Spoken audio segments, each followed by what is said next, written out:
Bismillahirrahmanirrahim.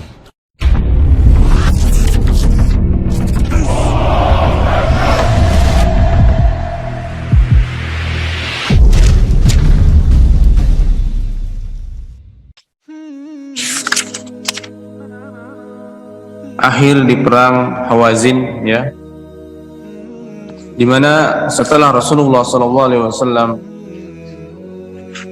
selesai mengepung kota Taif dan memerintahkan para sahabatnya untuk mundur, ya, setelah 1 bulan pengepungan dan tidak menghasilkan kemajuan apapun, dikarenakan orang-orang Thaqif mereka bersembunyi di dalam benteng yang kokoh dan di dalamnya tersedia makanan untuk 1 tahun. Maka Rasulullah SAW pun bermusyawarah dengan Naufal bin Muawiyah Ad-Daili, dan Naufal mengatakan bahwa mereka semua itu seperti serigala yang bersembunyi di sarangnya, sehingga apabila ditinggalkan pun mereka tidak akan keluar menyerang karena ketakutan bersembunyi di dalam liangnya, sarang di dalam tanah. Kalau diserang, dipaksa untuk dikepung, mereka tidak merasakan mudarat atau kesusahan apapun, karena mereka di dalam sarang mereka itu, di dalam benteng mereka tersedia makanan untuk 1 tahun. Akhirnya Rasulullah SAW pun mundur, dan kemudian beliau sampai di Ja'rana dan membagi-bagikan harta rampasan, ya, membagikan harta rampasan. Kemarin disebutkan bahwa Abu Sufyan mendapatkan 200 gram perak dan 100 ekor onta, dan juga anaknya Yazid bin Abi Sufyan. Yazid di sini adalah bukan Yazid bin Muawiyah. Kalau Yazid bin Muawiyah disebut sebagai Yazid al-Khabith, ya. Tapi Yazid yang ini disebut dengan Yazid al-Khair. Ya, Yazid al-Khair, anaknya Abu Sufyan. Beliau syahid di Damaskus oleh penyakit taun, ya, oleh wabah taun. Dan beliau adalah salah seorang komandan perang pada saat perang Yarmuk, atau pada saat penaklukan kota Damaskus, dan meninggal di Damaskus dikarenakan wabah taun. Kemudian li ibnihi, juga kepada anak yang lain Abu Sufyan juga Rasulullah SAW kasihkan 100 ekor unta, itu kepada Amirul Mukminin Muawiyah bin Abi Sufyan. Muawiyah masih baru masuk Islam pada saat itu, dan beliau seorang laki-laki yang miskin. Muawiyah adalah seorang laki-laki yang miskin. Kemudian, dan Muawiyah ini tertimpa bala, ya, tertimpa omongan Rasulullah SAW, ya, sabda Rasulullah SAW itu pada suatu hari. Salah seorang sahabat, itu Abbas bin Abdul Muttalib, Ibnu Abbas bin Abdul Muttalib, disuruh oleh Rasulullah SAW untuk memanggil Muawiyah. Maka dikala didatangi Muawiyah, diberitahu kepada dia bahwa Rasulullah SAW memanggil engkau, kata Muawiyah radhiyallahu anhu, sebentar, saya makan dulu. Makan terus, ya. Datanglah melapor kepada Rasulullah SAW Ibnu Abbas, mana Muawiyah? Masih makan. Panggil lagi, dipanggil lagi, sebentar, saya makan dulu. 3 kali bolak-balik. Akhirnya Rasulullah SAW mengatakan dia tidak akan kenyang. Dia tidak akan kenyang, makan terus. Omongan beliau, sabda Rasulullah SAW selintas seperti itu langsung diijabah oleh Allah Subhanahu wa ta'ala, dan Muawiyah juga terkena bala ini. Beliau, ya, tidak sehari tidak kenyang-kenyang, sehari itu makan berkali-kali, bisa 7 kali gitu. sehari, makan terus. Beliau tahu ini adalah akibat dari sabda Rasulullah sallallahu alaihi wasallam, dan disebutkan oleh ulama ini. Jadi sabda Rasulullah sallallahu alaihi wasallam yang ini dijadikan disetir oleh orang-orang Syiah untuk mencela Muawiyah.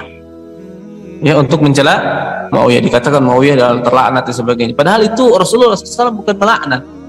Ya, bukan melaknat. Karena memang Muawiyah agak tidak langsung mendengar dan memenuhi panggilan Rasulullah SAW.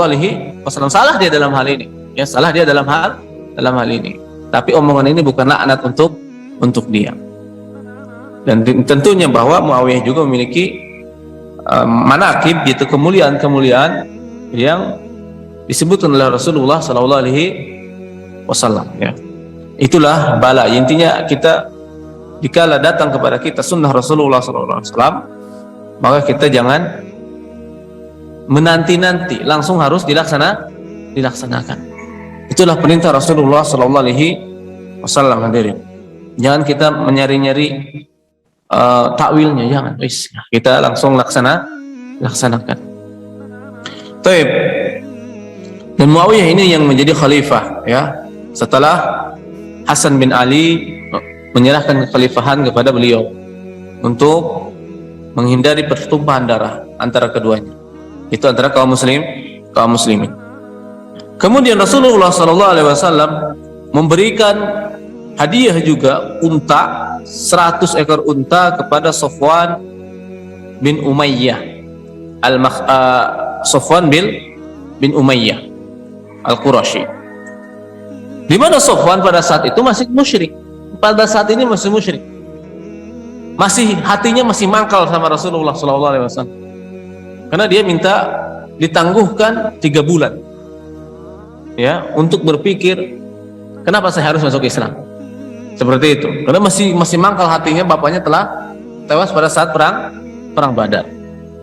Tapi setelah Rasulullah SAW berikan hadiah 100 ekor unta, mangkalnya turun. Ya. Dikasih lagi 100 ekor unta, hilang mangkalnya. Jadi 200 menyebabkan hilang bencinya kepada Rasulullah SAW. Setelah itu ditambah lagi 100 ekor unta. Jadi cinta. Ya. Jadi cinta kepada Rasulullah SAW. Dikatakan bahwa tidak ada manusia yang paling aku benci di muka bumi kecuali Muhammad SAW. Tapi setelah 300 ekor unta, tidak ada manusia yang paling aku cintai kecuali Rasulullah SAW. Dan akhirnya beliau masuk Islam. Belum Rasulullah SAW mengganti kerugian baju perang yang hilang, ya, pada saat perang Hunain. Semua diganti oleh Rasulullah SAW tanpa sedikit pun, ya, beliau merasakan kerugian. Jadi Safwan mendapatkan 300 ekor unta. Safwan ini enggak sedikit sekali redaksi hadis ini, karena beliau hanya fokus setelah kejadian itu beliau tinggal di Mekah sampai meninggal dunia. Enggak ikut jihad ke Damaskus dan sebagainya. Tinggal di Mekah saja. Kemudian Rasulullah SAW juga memberikan hadiah kepada atau ghanimah kepada Hakim bin Hizam, ya, kepada Hakim bin Hizam, salah seorang pembesar Quraisy. Kemudian Haris bin Kildah, dan juga beliau memberikan hadiah juga kepada Uyainah bin Hisn 100 ekor unta. Dan Aqra bin Habis. Uyainah bin Hisn ini adalah salah seorang pembesar Baduy, suku Baduy dari suku Fazara. Dia inilah dulu yang tokoh dari perang Qarad.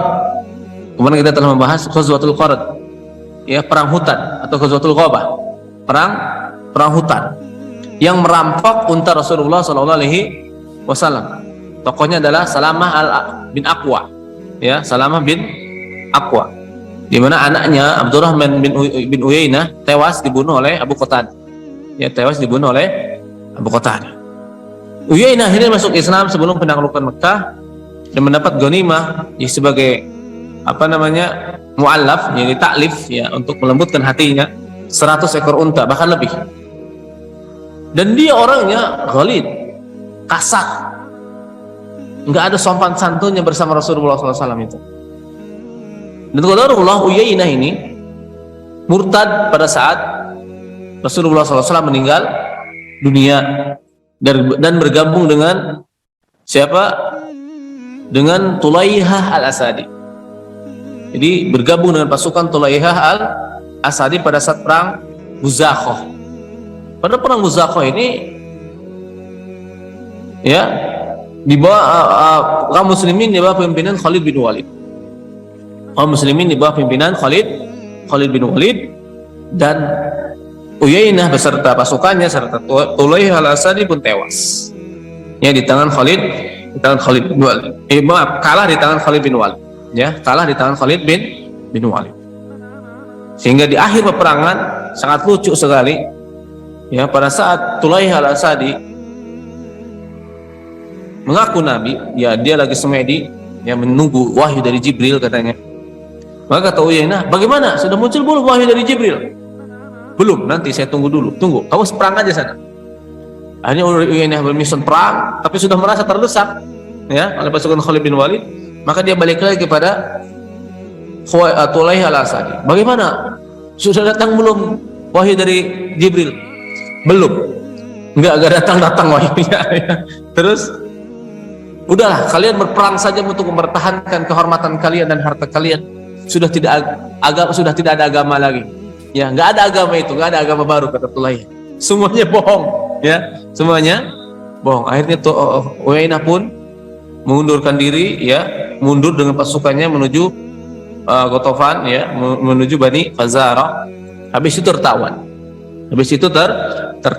Dan dia pun masuk Islam kembali. Masuk Islam kembali dan ditawan dibawa kepada Abu Bakar As-Siddiq dan minta maaf, minta pengampunan, dan kemudian masuk Islam kembali. Begitu juga Tulaihah al-Asadi juga masuk Islam dan keislamannya sangat baik sekali, dan beliau mati dalam keadaan syahid.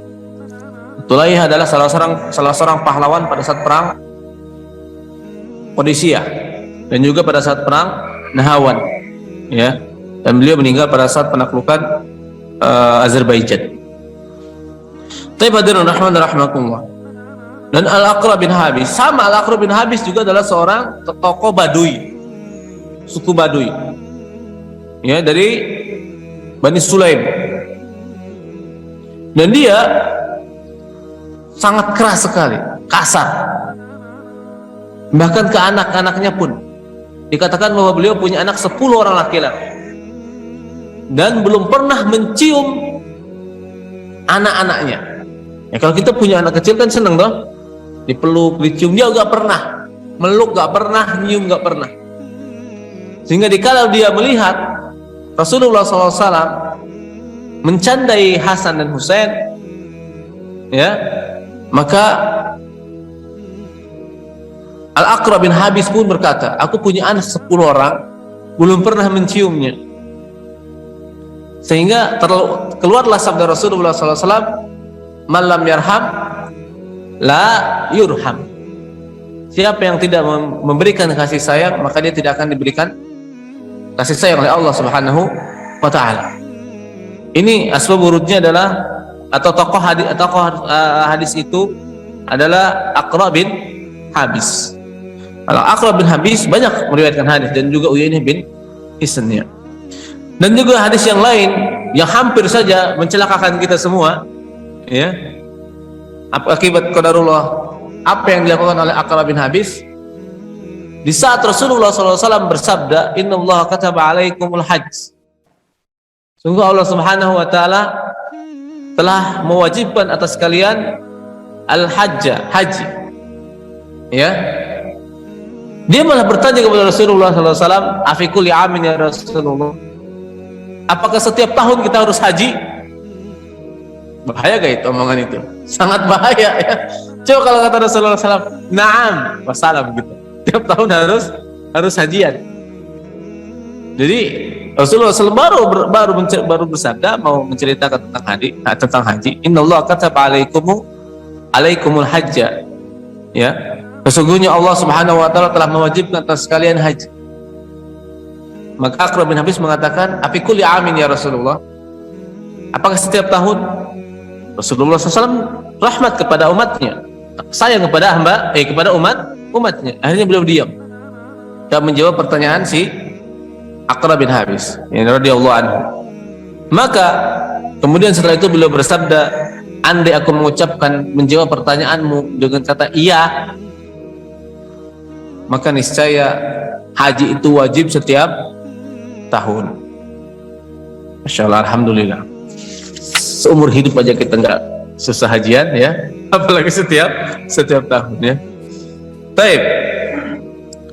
Dan Abbas bin Mirdas juga sama ya, salah seorang tokoh Badui. Dan juga Alqamah bin Alathah dan Malik bin Auf, wa Ala bin Harisah, wa Haris bin Hisam, wa Jubair bin Mut'aim.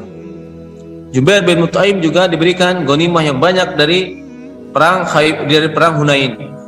Ya, di mana Jubair bin Mut'aim ini adalah salah seorang sahabat yang dulu beliau salah seorang tokoh Quraisy, dan bapak beliau namanya Mut'aim ya, adalah salah seorang tokoh yang memiliki andil besar dalam membuka boikot Abu Jahal atau boikot orang-orang Quraisy kepada Rasulullah SAW dan Bani Hashim dan Bani Muthalib. Ini adalah diprakarsai oleh Mut'aim bin Adi. Jadi beliaulah yang berusaha untuk membuka blokade yang dimana berjalan 3 tahun kepada Rasulullah SAW dan Bani Hashim serta Bani Muthalib, sehingga pada saat itu akibat dari boikot itu meninggallah Ummul Mukminin Khadijah bintu Khuwailid, dan juga paman beliau Abu Talib. Akhirnya akibat jasa dari Mut'aim bin Adi, dan beliau juga membawa sahabat-sahabatnya yang lain untuk menghapus boikot itu.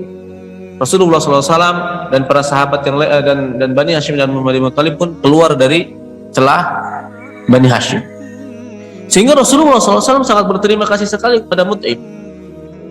Cuma beliau ini Mut'aim meninggal dunia pada saat sebelum perang Badar, sehingga pada saat perang Badar banyak dari tokoh Quraisy yang ditawan oleh Rasulullah SAW dan kaum muslimin, dan orang Quraisy mengutus anaknya Jubair bin Mut'aim ke hadapan Rasulullah SAW ya, ke Madinah, datang untuk bernegosiasi bahwa tawaran ini kita tebus saja, jangan dibunuh ya.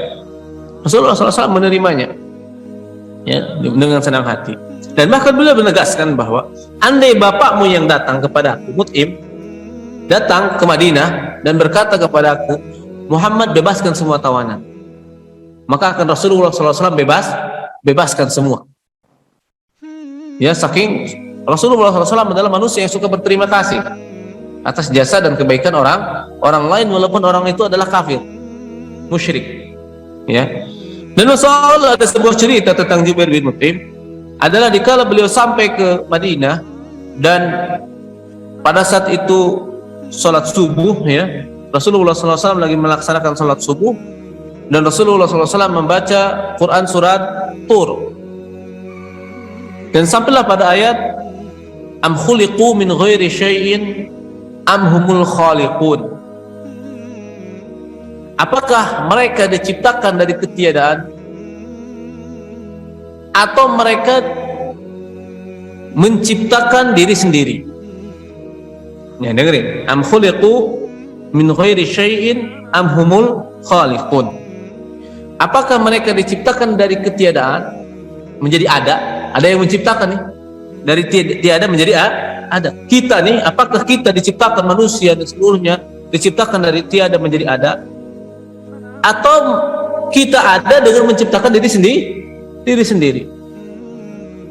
Maka kata Jubair bin Mut'aim, pada saat aku mendengar ayat itu dibacakan surat Tur, kada qalbi yatir, hampir jantungku, hatiku keluar, mencolot dari tubuhku dan terbang. Maksudnya apa? Maksudnya adalah tertanam keimanan dalam diri Jubair bin Mut'aim. Di sini ayat ini adalah benar-benar 100% tentang logika, 100% tentang akli, tentang akliyah logika. Itu mengajak manusia untuk berpikir akan Allah sebagai pencipta kita semua, bahwa kita ini diciptakan oleh Allah. Mustahil kita ini ada secara sendirinya, atau dalam ilmu ilmu tauhid atau ilmu kalam disebut sodfah, ya, dan ada tanpa ada yang menciptakan, ada secara sendirinya, sodfah namanya. Kita harus berpikir. Jadi ini untuk mengajak berpikir manusia, bagi orang yang mengingkari misalnya adanya Allah, atau orang yang mengingkari Allah bukan pencipta mereka, seperti orang-orang ateis, ya, bahwa kita ini diciptakan oleh Allah Subhanahu wa ta'ala dan mustahil menciptakan diri sendiri. Sehingga Jubair bin Mut'im pada saat mendengar ayat ini, beliau mengatakan, kada qalbi yatir, ya, hampir-hampir hatiku terbang, tertanam ke dalam hatinya keislaman, walaupun beliau masuk Islamnya kapan? Pas penaklukan kota Mekah. Dan inilah salah seorang tokoh yang dilarang oleh Rasulullah SAW disakiti. Jangan menyakiti beliau, ketemu dimanapun juga, ya, karena Masya Allah. Jadi kesolehan bapak itu, hadirin, bisa menular, bisa membuat anak keturunan kita dijaga oleh Allah Subhanahu wa ta'ala. Bukankah dalam surat Al-Kahfi pada saat Nabi Musa dan Nabi Khadir, ya, fawajada jidara yuridu ayyan qadda faqama, mereka berdua mendapatkan tembok yang mau roboh. Akhirnya mereka bangun kembali, itu tembok diluruskan. Kenapa? Karena itu adalah temboknya anak orang miskin. Di dalamnya ada harta karun. Wa kana abuhuma salihah, di mana kedua orang tua mereka adalah orang saleh. Dikatakan abuhuma di sini bukan bapak kandung, tetapi adalah nenek moyangnya yang ke-12 turunan. Yang sono udah 12 nenek moyang sana. Dulu mereka adalah orang soleh. Si kakeknya itu yang ke-12. Nah, disebutkan dia orang soleh, maka keturunannya dijaga oleh Allah Subhanahu wa ta'ala 12 turunan. Sampai ke anak yatim tadi. Jadi kita harus, ya, meningkatkan kesolehan kita kepada Allah Subhanahu wa ta'ala agar anak keturunan kita dijaga oleh Allah Subhanahu wa ta'ala. Hadirin. Jadi menunjukkan bahwa ayat Quran itu jadi bantahan. Jadi kisah Jubair bin Mut'im ini saya singgung adalah bantahan telak bagi para ahli kalam, mutakallimin, orang-orang yang mengagung-agungkan ilmu kalam, dari saudara-saudara kita Asy'ariyah dan yang lain. Dalam akidah Asy'ariyah, terutama dalam kitabnya Imam Ar-Razi, Fakhruddin Ar-Razi, dalam kitab Ushusut Taqdis atau Taksisut Taqdis, mereka itu secara umum sudah mafhum, bukan rahasia umum lagi, mendahulukan akal daripada nakal, mendahulukan akal daripada Quran, daripada dalil Al-Quran dan Sunnah. Mereka beranggapan bahwa Al-Quran dan Sunnah itu bukan nakli, bukan akli, bukan dalil yang bersifat logika sama sekali. Jadi kalau berbicara Al-Quran Sunnah, maka tidak ada logika setetes pun di dalam. Paham? Tapi kalau berbicara akal, maka sama sekali tidak ada Al-Qurannya sama sekali. Udah, kita berdalil tentang adanya Allah, tentang sifat Allah, murni berdasarkan akal. Dibantah sama kejadian ini. Justru Al-Quran itu nakal dan akal. Ya, dia nakal itu firman Allah Subhanahu wa ta'ala, tapi ayat-ayatnya di dalamnya banyak yang berisi tentang logika. Contohnya ada ayat tadi, atur tadi, am khuliqu min ghairi syai'in am humul khaliqun. Atur tadi adalah firman Allah Subhanahu wa ta'ala, tapi murni 100% tentang logika. Kita diajak untuk berpikir. Coba, kalian ini diciptakan dari ketiadaan atau menciptakan diri sendiri? Otomatis akal kita mengatakan kita diciptakan. Gak masuk akal kita mengatakan kita ada tanpa ada yang menciptakan. Karena masker sebegini aja, kalau saya katakan ini masker ada menciptakan diri sendiri, pasti orang satu pemula mengatakan kamu telah gila, betul toh? Ini baru masker. Bagaimana dengan alam semesta yang begitu sangat teratur? Gak masuk akal kalau tidak ada yang menciptakan, kalau tidak ada yang mengatur. Siapa? Allah Subhanahu wa Ta'ala. Logika gak? Logika 100%. Sehingga ulama mengatakan bahwa Al-Quran itu, ayat Al-Quran adalah terbagi 3 bagian. Satu, ayat yang berisi logika 100%, yaitu tadi surat At-Tur contohnya. Ada juga di sisi lain dia logika akli, di sisi lain akli. Masuk logika dan juga harus bersifat kita menerima, tidak bisa membagaimanakannya, tidak mengakal-akalkan. Contohnya Ar-Rahmanu 'alal arsy istawa. Allah istiwa di atas arsy. Masuk logika enggak? Masuk logika. Yaitu Allah di atas seluruh makhluknya. Uluwi dzati wa uluwil qudrah. Zatnya di atas seluruh makhluknya, ya, dan kedudukannya di seluruh makhluk, di atas seluruh makhluknya. Benar tak? Karena gak mungkin kan, gak masuk akal masa Allah barang-barang manusia seperti pendapatnya orang Jahmiyah. Benar gak? Jadi karena dia di atas seluruh makhluk, pantas bagi Tuhan, bagi Allah Subhanahu wa Ta'ala. Karena itu menunjukkan keagungan dia. Masuk logika tak? Masuk logika tak? Masuk logika, masuk akal kita, akal yang sehat, akal yang selamat. Kemudian juga adapun bagaimananya Allah istawa, itu tidak bisa dilogikakan. Itu masuk nakal 100%. Gak bisa kita logikakan bagaimana Allah istawa, itu gak bisa dilogikakan. Wis, wassalam, sampai di sanalah akal berhentinya. Ya. Kemudian ayat yang selanjutnya yang ketiga adalah bersifat nakal 100%.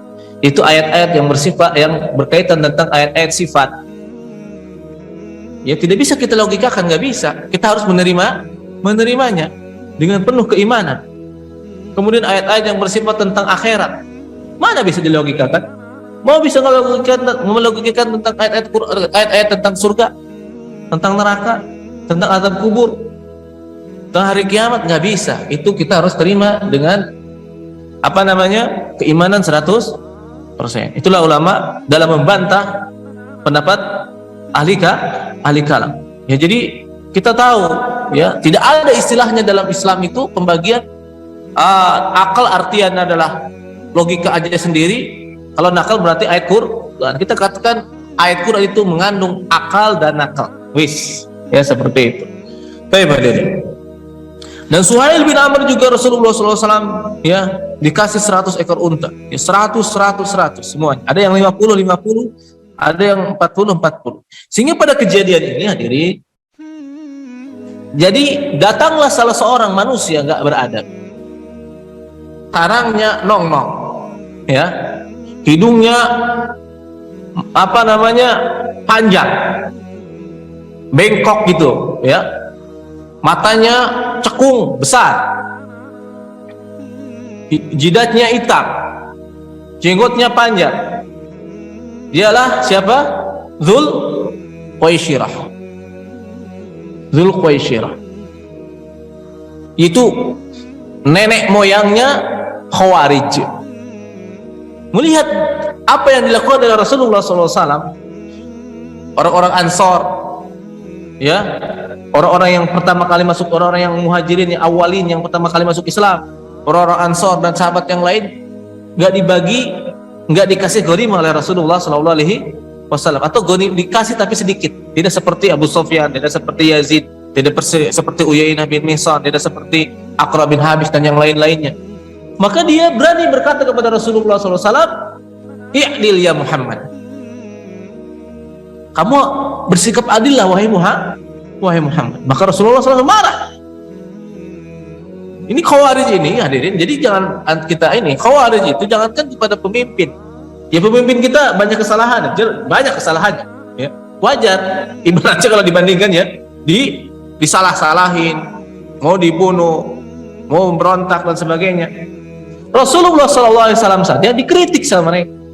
sama dia. Dianggap tidak adil. Jadi terus bagaimana kalau dibandingkan dengan kita? Ya wis wassalam ya. Nggak ada adilnya kita mah. Wis salah terus pokoknya. Rasulullah SAW aja dianggap tidak adil sama Khawarij. I'dil ya Muhammad, adillah engkau wahai Muhammad. Sehingga kata Rasulullah SAW, siapa lagi yang bersikap adil di muka bumi ini kalau aku tidak adil? Kenapa? Karena orang Khawarij itu cetek, pemahamannya cetek, sumbu pendek. Seperti itu hadirin. Nabi Muhammad dibilang belum adil, ya luar biasa. Ini Dzul Khuwaisirah. Jadi kejadiannya pas peristiwa pembagian harta rampasan di Ja'ronah. Sehingga Khalid bin Walid minta izin kepada Rasulullah SAW. Dikatakan Umar bin Khattab juga minta izin kepada Rasulullah SAW untuk membunuh Dzul Khuwaisirah. Dan si Dzul Khuwaisirah ini dalam cerita, dialah yang sholat di pinggiran kota Madinah penuh kekhusyuan. Dan Rasulullah SAW mengutus Abu Bakar untuk membunuhnya, tapi Abu Bakar nggak sanggup membunuhnya. Kenapa? Karena saking khusyuknya sholat. Kemudian Umar, baru kemudian Ali. Pas Ali mau siap membunuhnya, nggak ada, sudah hilang. Ini adalah si tokoh Khawarij, Dzul Khuwaisirah, dan dia mati, tewas. Ya, mati si Dzul Khuwaisirah ini pada saat perang Haruriyah. Ya, pada saat perang Haruriyah, ya, di tangan pasukan Ali radhiyallahu anhu bersama si Zuhair, si Zuhair, ya, dan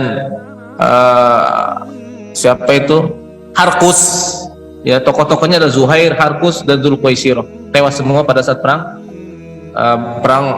Nahawan, ya. Dan juga pada saat perang, dan juga salah seorangnya adalah Dzu Sadiyah, yang ada dalam hadis Rasulullah SAW, nubuah Rasulullah SAW kepada Ali radhiyallahu anhu bahwa engkau akan membunuh manusia yang paling buruk dari umat, namanya Dzu Sadiyah, itu yang memiliki daging jadi seperti payudara perempuan. Dan ada pentilnya, jadi di sini dia ada daging jadi di punggungnya, di antara tangannya, ya, panjang. Terus di ujungnya itu ada rambut yang tumbuh, yang tumbuh seperti ekor yarbu. Ekor yarbu itu adalah tikus seperti kanguru yang ada di padang pasir. Jadi ekornya kayak ekor tupai. Hadirin. Akhirnya Ali radhiyallahu anhu pada saat selesai perang Nahawan, ya, maka beliau pun menyuruh para pasukannya untuk mencari itu Sadiyah. Karena ini yang diperangin orang-orang soleh semua, hadirin. Ya, orang-orang soleh semua, rajin tahajudnya, rajin baca Qur'annya, rajin zikirnya, rajin sholatnya. Sehingga para sahabat pun merasa keder kalau melihat sholatnya orang Khawarij, merasa nggak ada apa-apanya kalau melihat orang Khawarij beribadah. Dan yang dibunuh ini adalah orang-orang itu semua. Akhirnya Rasulullah Ali radhiyallahu anhu pun suruh cari dulu Sadiyah, dicari, nggak ketemu ya Rasulullah. Mau ada, cari lagi, dicari. Kenapa? Kalau nggak ada tuh Sadiyah, berarti Ali radhiyallahu anhu salah membunuh orang. Berarti yang dibunuh ini orang-orang soleh semua. Ternyata setelah dicari-cari, hadirin, ternyata si Sadiyah ini ada di jurang, masuk ke jurang, kemudian tertumpuk-tumpuk oleh mayat teman-temannya. Ketemulah Sadiyah, dan akhirnya Ali radhiyallahu anhu pun sujud, menangis dan sujud syukur. Berarti beliau tidak kesalahan, ya, berarti benar.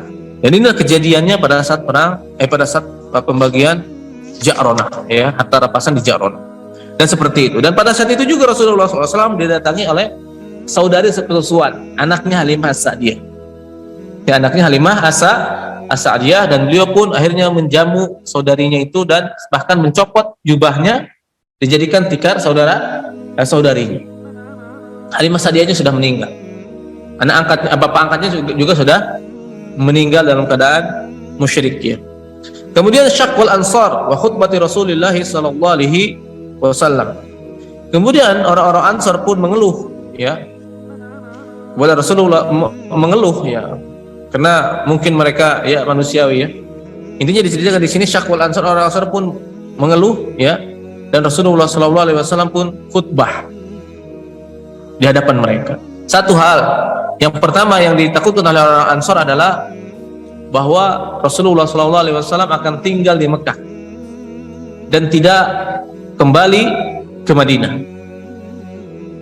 Dan juga sama, mereka manusiawi, yaitu merasa heran ya dengan apa yang dilakukan oleh Rasulullah SAW, yaitu beliau jor-joran dalam memberikan ghanimah kepada orang-orang tertentu. Padahal tujuan Rasulullah SAW adalah untuk melembutkan hati mereka, taklid. Karena mereka kan mu'allafatu qulubuhum, orang-orang yang dicombok hatinya karena baru masuk Islam, dan tokoh-tokoh kekafiran. Ada satu, Uyainah bin Mihsan adalah tokoh Baduy, keras orangnya ya, dan benar aja dia murtad pada saat Rasulullah SAW meninggal dunia. Ada Aqra bin Habis, ada Abbas bin Mirdas, dan Abu Sufyan dan yang lainnya. Orang-orang ini kan masih lemah. Sofwan bin Umayyah masih musyrik, dikasih 300 ekor unta. Karena Rasulullah SAW bersabda, tahadu. Kalian saling memberikan hadiah, maka kalian akan saling mencintai. Kita juga kalau punya tetangga nggak benar dengan kita, yang suka ganggu kita, jangan didatangin pakai golok, nggak bakal menyelesaikan masalah. Tapi rubahlah sikap dia dengan hadiah, kasih hadiah. Antum habis pulang dari kampung, bawa oleh-oleh, kasih hadiah. Mungkin kalau terlalu mencolok, kalau dia saja yang dikasih hadiah kan nggak enak. Mencolok, oh ini sini ada udang di balik batu nih kayaknya kan. Kita kasih hadiah, tetangga 3 orang, 1, 2, 3 plus dia. Ini satu. Terus dikasih hadiah, kasih hadiah. Insya Allah tetangga bakal baik semua. Wallahi, saya punya tetangga baik semua. Tetangga saya senang sekali dengan tetangga. Udah kayak keluarga. Ya masalahnya cuma satu, hadiah. Enggak besar hadiah. Ya hadiah lah. Kalau pulang kampung, kalau ada punya kelebihan kita kasih hadiah. Semuanya hadiah pisang, hadiah apa. Alhamdulillah semua tetangga baik semua. Bagaikan saudara. Ya. Beda dengan awal-awal masuk saya tinggal di sini, ya orang pada cuek. Akhirnya kita setelah berbaik, melakukan sunnah yang tahabuk, semuanya baik semua. Jadi gitu hadirin. Jadi kalau punya tetangga itu emas. Tetangga itu aset kebahagiaan kita. Kita punya tetangga baik, maka kita akan bahagia. Tinggal di komplek kita. Tapi kalau kita punya satu tetangga aja, samping kiri atau kanan kita nggak benar, musuhan dengan kita, saya rasa kita tinggal di sana bagaikan tinggal di neraka. Ya. Benar, gak bakalan enak tinggal di komplek kita. Dongkol terus, lama-lama setruk nanti. Ya lama-lama kena setruk. Jadi rubahlah suasana di komplek kita agar menjadi humanis, agar menjadi damai, tentram, sejuk dengan hadiah. Buktinya Rasulullah SAW banyak sekali memberikan hadiah kepada orang-orang yang memusuhi beliau, dan berubah mereka menjadi orang-orang yang sangat mencintai Rasulullah SAW. Di antaranya adalah Sofwan bin Umayyah. Sehingga istagrabal ansar ma fa'alu Rasulullah SAW. Orang-orang Ansar pun merasa heran, merasa aneh dengan apa yang dilakukan oleh Rasulullah SAW. Jor-joran mengasih tokoh-tokoh yang lain, Ansarnya belum kebagian. Hai su'ata mu'allafata qulubahum atau ya jazilatan la tuqas. Yaitu Rasulullah SAW memberikan orang-orang yang dicombok hatinya dengan pemberian yang banyak tidak sebanding. Ya, Sofwan aja belum masuk Islam sudah dikasih 300 ekor unta. Walam yu'ti al-ansara syai'an, dan Ansor gak dikasih sesuatu pun. Ternyata gak dikasih apa-apa orang Ansor. Ya banyak dari kalangan Ansor para sahabat gak dikasih apa-apa Allah. Kambing gak dikasih, 1 ekor kambing pun gak dikasih. Padahal kan kalau kita mau ngomong Ansor yang menolong Rasulullah SAW. Memang Masya Allah hadirin. Ceritanya selanjutnya. Faqala ba'duhum, sebagian dari Ansor berkata, inna hadza lahu al-ajab. Sungguh ini aneh. Manusia hadirin, ini manusiawi ya. Para sahabat ngomong kayak gini manusiawi. Tapi kalau dengan si Dzulquwaisirah itu sudah gak manusiawi lagi, keterlaluan dia. Karena berani-berani ngomong Rasulullah SAW, adillah wahai Muhammad. Ya. Kemudian yu'ti Quraisyan wa yatrukuna. Orang-orang Quraisy dikasih tapi kita tidak dikasih apa.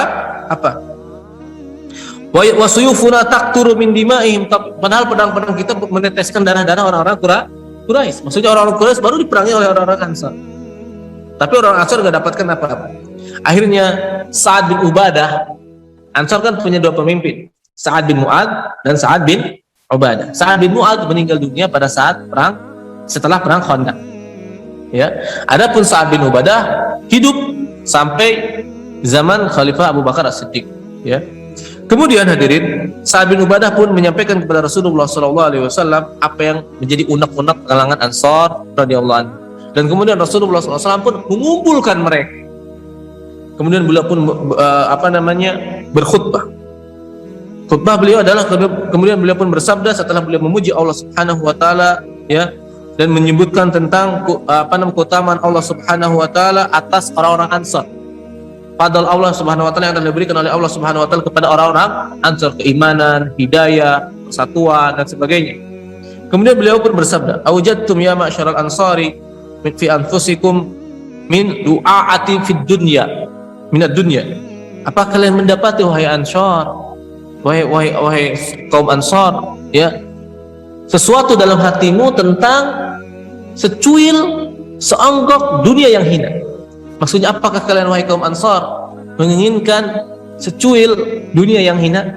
Itu tadi harta rampasan tadi, ya. Ta'alaftu biha qauman liyaslam. Aku jadikan harta-harta itu untuk mencombok hati-hati mereka agar mereka masuk Islam. Wa waqaltukum ila islamikum, dan aku menyandarkan kalian atas keislaman kalian. Karena aku meninggalkan kalian wahai kaum Ansar, karena kalian Islamnya adalah Islam yang kuat, sudah kokoh, sudah tidak ada lagi tergoyahkan oleh harta. Maka aku jadikan dunia yang hina itu untuk mencombo atau melembutkan hati-hati orang-orang agar mereka masuk Islam. Atardawna ya masyarul ansari ayyadhhaban nasu bisyatin wal ba'iri. Apakah kalian ridha wahai kaum Ansar, manusia-manusia itu pergi ke rumah mereka dengan membawa onta dan kambing-kambing, di mana itu adalah lu'atud dunya, itu adalah kehinaan dunia yang hina. Watarji'u bi Rasulillah sallallahu alaihi wasallam ila rihalikum, dan kalian kembali kepada rumah kalian bersama aku, bersama Rasulullah, ya, yang tidak ada bandingannya dengan dunia. Fawalladhi nafsi Muhammadin biyadihi, fawalladhi nafsu Muhammadin biyadihi, laulal hijrata lakuntu imru'an minal ansar. Demi Allah, kata Rasulullah SAW, demi zat yang dimana diriku ada di tangannya. Maka di sini menetapkan bagi Allah sifat yad. Ingat, menetapkan bagi Allah sifat yad. Masuk akal gak Allah memiliki yad, memiliki tangan? Masuk akal. Paham? Cuma bagaimana tangan Allah, seperti apa tangan Allah, masuk akal gak? Gak masuk akal. Paham hadirin? Jadi masuk akal gak Allah memiliki sifat mendengar, ya, istawa, ya, kemudian sami, basir dan sebagainya, sifat yad, sifat wajib, masuk akal. Cuma bagaimana Allah memiliki sifat itu, seperti apa sifat Allah, sifat yad Allah, sifat wajah Allah, gak tahu. Wallahu a'lam. Bagaimananya kita tidak tahu. Maka bagi Allah adalah sifat yad. Kalau seandainya yad ini adalah kekuasaan seperti yang dilakukan oleh orang-orang ahli takwil, apa salahnya Rasulullah SAW mengatakan waladhi nafsi biyadi Muhammadin bimulkihi? Benar tak? Kalau mulk juga adalah banyak disebutkan. Mulk kan kekuasaan, kudrah juga kekuasaan. Tapi kenapa Rasulullah SAW mengatakan biyadihi? Seperti itu hadirin, ya. Kalau bukan karena ada hijrah, maka niscaya aku adalah seorang laki-laki yang bagian dari orang-orang Ansar. Walau salakan nasu sya'ban wa salaktul ansar sya'ban la salaktu sya'bal ansar. Kalau seandainya manusia, ya, berjalan menyusuri sebuah lembah dan orang-orang Ansar menyusuri lembah yang lain, maka niscaya aku akan menyusuri lembah yang lain bersamaan Ansar. Kemudian Allahumma arham al-ansara, ya Allah, semoga engkau merahmati orang Ansar, wa benar Ansar dan anak Ansar, wa benar Ansar dan keturunan Ansar. Madinah, anak-anak orang Madinah adalah keturunan Ansar. Dalam riwayat yang panjang hadirin bahwa Masya Allah, ya, Rasulullah SAW sampai bersabda seperti ini, ajibu ayuhal ansar, tolong jawab oleh kalian wahai Ansar. Kata para Ansor, apa yang harus kami jawab ya Rasulullah? Kata Rasulullah, jawab oleh kalian, ungkapkan hati kalian. Bukankah engkau wahai Muhammad datang kepada kami dalam keadaan miskin, dalam keadaan terusir, kemudian kami menolong kamu, kemudian kami memberikan kamu tempat tinggal, kemudian kami mengorbankan harta kami untuk kamu. Sedangkan pada saat ini kamu malah tidak memberikan hal yang seperti yang dilakukan oleh oleh Rasulullah SAW kepada manusia-manusia yang lain. Sini harta nampak. Maka Rasulullah SAW dikala berkata seperti ini, hadirin, semua orang Ansor pun menangis. Bayangkan antum, digituin sama Nabi apa enggak? Enggak berasa pecah hati nih? Coba orang Ansor, jawablah kalian. Ya, maksudnya apakah Nabi Muhammad ini enggak melakukan timbal balik toh? Engkau wahai Muhammad datang kepada kami dalam keadaan terusir, miskin, nggak punya apa-apa. Akhirnya kami memberikan tempat tinggal, akhirnya kami memberikan pengorbanan, memberikan harta dan sebagainya. Akhirnya bisa kembali menguasai. Maka ini dalam riwayat yang panjang ya, dalam riwayat yang panjang diriwayatkan oleh dalam kitab-kitab sirah yang lain, juga disebutkan dalam Bidayah dan sebagainya. Akhirnya orang Ansor nggak tahan dengan sabda Rasulullah SAW yang tadi, dan beliau pun mereka semua menangis sampai jenggotnya basah dan ridho dengan keputusan Rasulullah SAW. Itulah hadirin, seperti itulah seorang sahabat salaf kita jika berhadapan dengan apa yang disampaikan atau yang diputuskan oleh Rasulullah SAW, sami'na wa ta'na, kita mendengar dan kita mentaati. Kita sekarang harus apa? Kita kejadian itu tidak akan menimpa kita. Yang yang akan menimpa kita sekarang ini adalah tentang hadis-hadis sahih yang datang dari Rasulullah SAW berkaitan tentang perintah, berkaitan tentang sunnah-sunnah Rasulullah SAW, berkaitan tentang akidah. Maka dikala datang kepada kita tentang akidah, contoh tentang sifat-sifat yang tentang sifat-sifat Allah Subhanahu Wa Taala, yang mengabarkan tentang sifat-sifat Allah Subhanahu Wa Taala, maka tidak ada jalan bagi kita kecuali sami'na wa amanna. Kita mendengar, kita beriman. Bukan sami'na wa tafakkarna, ya, kami mendengar, kami pikir-pikir dulu sesuai dengan ilmu kalamku ini atau enggak, sesuai dengan filsafatku dulu ini atau enggak, sesuai dengan otakku enggak, otakku atau akalku atau enggak. Kalau enggak sesuai dengan logikanya ditolak. Enggak boleh gitu. Kita ini seorang muslim yang ngaku semuanya ngaku cinta Nabi. Jangan sampai cinta kita ini bertepuk sebelah tangan. Karena cinta kita itu dianggap cinta kepada Allah dan Rasulnya sah kalau kita mengikuti Rasulullah SAW. Bukankah Allah Subhanahu Wa Taala berfirman dalam surat An-Nisa, "Qul in kuntum tuhibbunallaha fattabi'uni yuhibbukumullah wa yaghfir lakum dzunubakum." Kalau kita ngaku cinta Allah, cinta Allah itu sepaket dengan cinta Nabi. Paham nggak? Kalau orang ngaku cinta Nabi, otomatis dia juga cinta kepada Allah. Maka tidak sah kecintaan itu kalau kita tidak mengikuti Rasulullah SAW. Contoh tadi, kita menetapkan bagi Allah sifat yad. Kenapa? Karena Nabi menetapkan bagi Allah yad. Kita menetapkan bagi Allah sifat turun ke langit dunia. Karena Nabi juga menetapkan bagi Allah, menyebutkan bahwa Allah turun ke langit dunia. Masuk akal semua wis.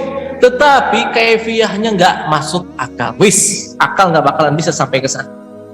Kita menetapkan semua sifat-sifat Allah itu akli semua, ya. Tetapi kaifiyahnya tidak bisa dilogikakan.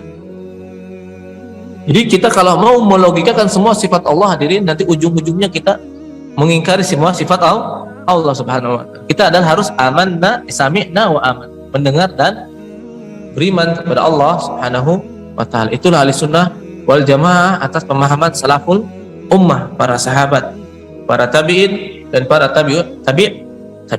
Insya Allah kita selamat. Semua manusia sepakat bahwa aqidatus salaf aslam wa afham. Aqidah salaf adalah lebih selamat dan mereka lebih paham. Selain itu nggak ada yang selamat. Selain itu nggak ada yang selamat. Bagaimana mau selamat? Ya. Mau akidah merujuk kepada siapa? Aristoteles, Plato. Bagaimana mau selamat? Ya, yang selamat itu hanya akidah salaf. Ya, akidah salaf. Allah alam shawab. Sampai di sini saja hadirin rahmatullah. Semoga bermanfaat ya. Subhanakallah bihamdika asyhadu an la ilaha illa anta astaghfiruka wa atubu ilaik. Assalamualaikum warahmatullahi wabarakatuh.